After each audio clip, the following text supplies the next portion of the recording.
Olá, pessoal, tudo bem? Me chamo Fernanda Isabel Crintes e sou aluna de Letras e ADEN pela Unijuí. E hoje, então, vamos fazer a análise do conto da Ilha Desconhecida de José Saramago. A estrutura do conto. Em que ele difere dos primeiros textos portugueses? Bom, a estrutura do conto da Ilha Desconhecida, ele é bastante distinta dos primeiros textos portugueses. Enquanto os textos antigos eles eram como os decamões, que tendem a seguir uma forma épica e poética, focada na exaltação dos feitos heróicos e na estrutura formal rígida, o conto de Saramago ele adota uma narrativa mais moderna, mais fluida. Saramago utiliza um estilo de prosa que combina com um fluxo contínuo do pensamento, com uma ausência da pontuação tradicional, o que confere à obra um ritmo próprio, uma imersão na mente dos personagens.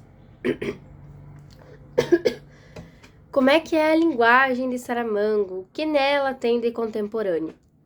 Então, a linguagem de Saramago ela é marcada pela contemporaneidade. Ela é caracterizada por frases longas, uso frequente de discurso indireto livre, uma pontuação não convencional. Ela cria essa abordagem, ela cria uma narrativa contínua e reflexiva, aproximando o leitor dos pensamentos e sentimentos dos personagens.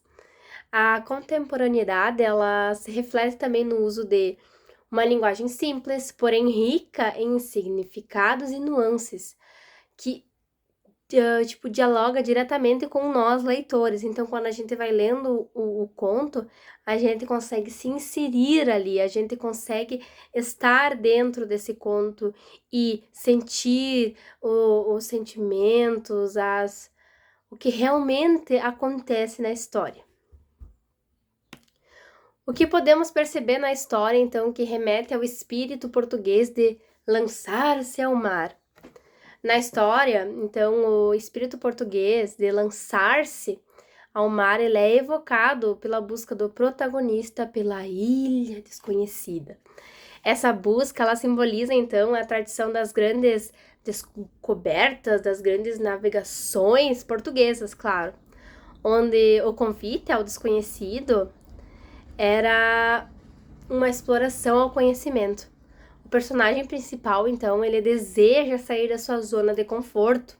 Ele quer embarcar numa aventura nova, numa aventura marítima, refletindo o espírito aventureiro e explorador dos navegadores portugueses do século XV e XVI. Então, como a gente interpreta a citação, como eu interpreto a citação do conto, que é aquela assim, é necessário sair da ilha para ver a ilha, que não nos vemos se não saímos de nós. Então, essa citação, ela pode ser interpretada, então, como uma reflexão sobre autoconhecimento e perspectiva, na minha visão, com certeza. Para entender verdadeiramente a nossa essência e o nosso lugar no mundo, a gente precisa distanciar-se das nossas rotinas, dos nossos confortos, permitindo que a gente tenha uma visão externa e mais objetiva do que como é a nossa vida, se estamos dando valor àquilo que realmente temos.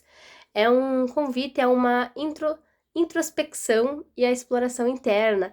Ela é, semelhante a como os exploradores precisavam se afastar das suas terras natal, das suas famílias, né, para descobrir novas terras, para descobrir novos lugares e, consequentemente, descobrir-se a si mesmos.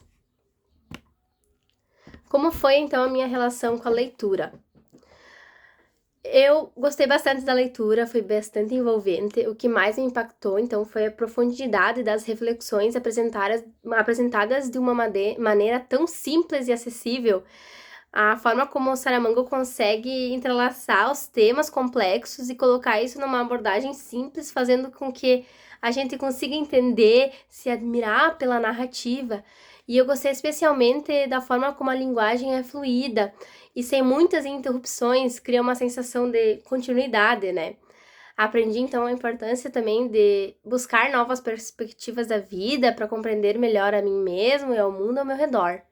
Então, essas questões, elas revelam a riqueza e a complexidade dessa obra de Saramago, que é tão importante e convida o leitor a ter uma reflexão profunda e pessoal através de uma narrativa tão envolvente. Seria isso? Tchau!